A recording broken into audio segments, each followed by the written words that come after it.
पावदान खेसारी जी का अगर कहीं से मोहब्बत मिला, जहां से वो सुपरस्टार बने, वो छपरा है। वो छपरा के लोगों ने अपने बेटे को इतना प्यार दिया, तब बिहार जाना, आज पूरा देश जाना, विदेश जाना था। तो हमने के नया है जा, हमने के छपरा के ना है जा, कहता लोग बाहरी है, लोग बाहरी है जा हैं। 100 लोग खेसारी जी के संगे काम करे वाला बाणे, पटना, यारा, छपरा, बक्सर। आप लोग को कभी भी दिक्कत होगा, इस मंच से ऐलान करते हैं, 2 घंटा में आप सबके सामने रहेंगे खेसारी जी के हर वो इंसान।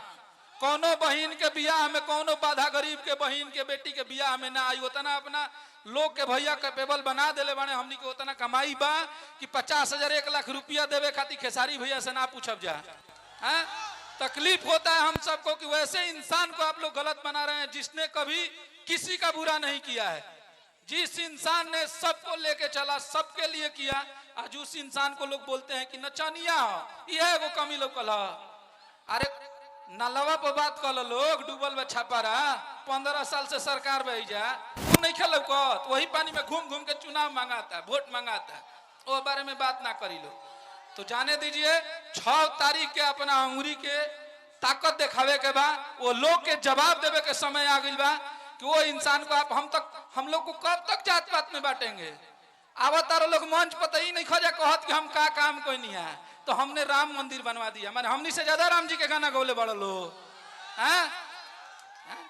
हमनी के राम जी के तू गानो गौले राम राम कहत, हमनी के राजा राम सिनेमा बनैले बनी जा, अभी हाल ही फिलहाल में रिलीज भइल रहा, जौन में खेसारी भैया राम जी बनल रहा।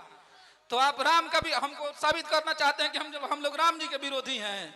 हमारे लिए ईश्वर अल्लाह दोनों समान है, हम इंसान जाति के हैं, हमारे लिए जाति इंसान है, हम इंसान जाति से हैं। हमारे लिए राम और अल्लाह दोनों बराबर हैं। हमें आप ये मत साबित कीजिए कि हम राम को नहीं मानते हैं। हमनी से ज्यादा राम जी पर गाना गौरव भैया लिखले रहा। आप लोग देखा नहीं, राम मंदिर बनल रहे तो सबसे बड़ा ब्लॉकबस्टर गाना हमनिए के रहे। तो आप जितना हम लोग को बरगलाएंगे, ये पब्लिक इस बार खुशिलने वाली नहीं है। आप मंच पे आज आते हैं, इसी मंच से 5 साल पहले भी बोला गया था कि छपरा का चीनी मिल चालू कराएंगे और उसी चीनी से हम चाय पिएंगे। अब की परिया के अब नहीं खे याद अब, खाली वादा कर देवे के बाद, बोल देवे के बाद, काम भी तक करे के चाहिए।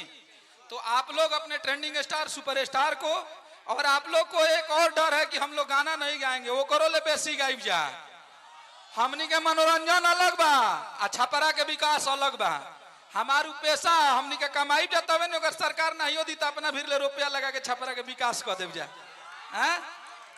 तो चलिए आप लोग 6 तारीख को वोट कीजिएगा, और एक बार आप लोग हमारे साथ बोलिए, खेसारी भैया जिंदाबाद, अखिलेश भैया